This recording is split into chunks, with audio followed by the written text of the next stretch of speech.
Assalamualaikum warahmatullahi wabarakatuh. Saya Guslatun Komaria dari kelompok 2 ingin sedikit mempresentasikan hasil kerja kelompok kita. Untuk mempersingkat waktu, langsung saja. Di sini ada pekerjaan perkantoran. Pengertiannya yaitu pekerjaan yang dalam melaksanakan kegiatannya difokuskan untuk mencapai suatu tujuan yang sebelumnya sudah ditentukan. Lalu, tata usaha dalam perkantoran. Menurut Delinci, tata usaha dapat dirumuskan sebagai segenap aktivitas menghimpun, mencatat, mengolah, mengganda, mengirim, dan menyimpan keterangan-keterangan yang diperlukan dalam setiap organisasi. Menghimpun yaitu mencari dan mengusahakan tersedianya segala keterangan yang tadinya belum ada atau berserakan menjadi siap untuk digunakan bila mana diperlukan. Mencatat yaitu membubuhkan dengan berbagai peralatan tulis keterangan yang diperlukan sehingga berwujud tulisan yang dapat dibaca, dikirim, dan disimpan. Lalu mengelola, mengerjakan keterangan-keterangan dengan maksud menyajikan dalam bentuk yang lebih berguna. Lalu ada juga menggandakan, memperbanyak dengan berbagai cara dan alat sebanyak jumlah yang diperlukan.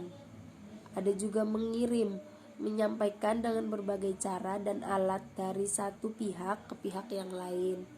Lalu ada juga menyimpan, menaruh dengan baik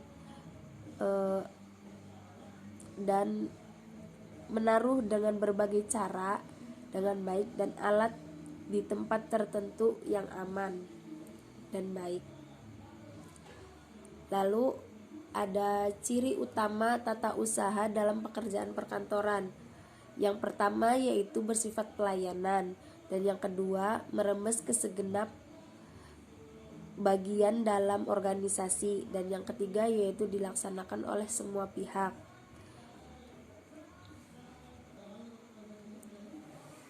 Dalam pekerjaan kantor pula ada sistem kerja.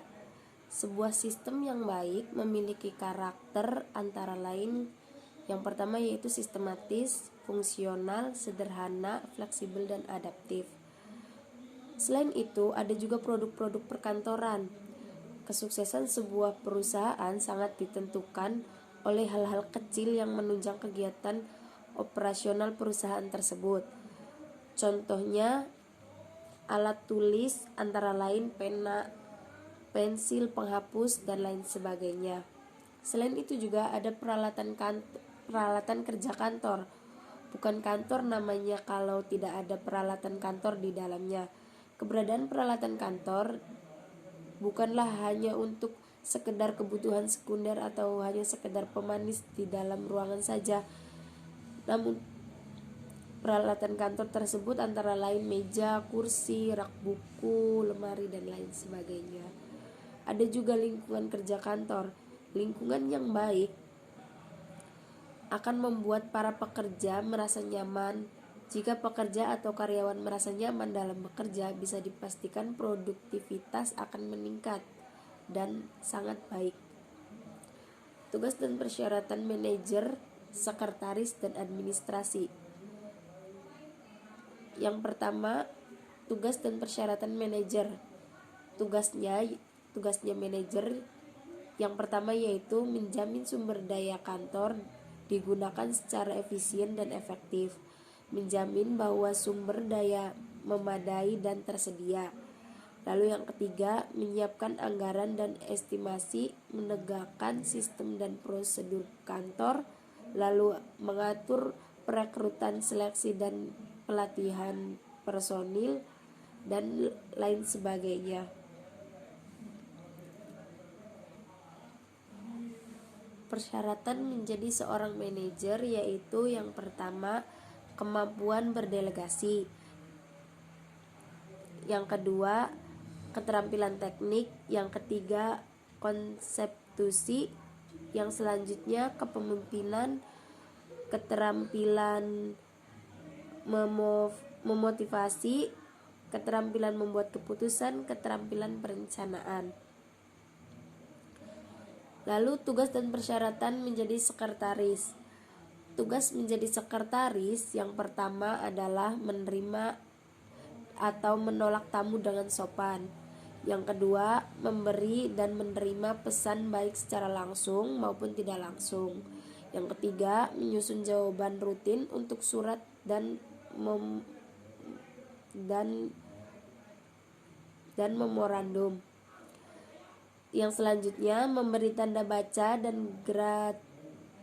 dan gratika sewaktu dikte. Lalu yang selanjutnya, mengurus sistem arsip, membuat buku harian perjanjian, mengoperasikan sistem peringatan, dan masih banyak lagi. Lalu ada persyaratan untuk menjadi sekretaris. Persyaratannya yang pertama yaitu syarat pendidikan dan pengetahuan.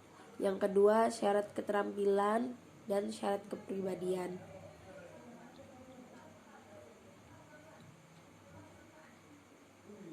Selanjutnya, tugas dan persyaratan administrasi. Tugas administrasi yaitu yang pertama, pelayanan, kebersihan dan keamanan, pelayanan tamu dan telepon, pelayanan kepegawaian, pelayanan kesiswaan atau karyawan, pelayanan keuangan, pelayanan umum, pelayanan surat menyurat, dan ekspedisi. Mungkin itu saja yang bisa saya sampaikan, kurang dan lebihnya mohon maaf. Cukup sekian. Wassalamualaikum warahmatullahi wabarakatuh.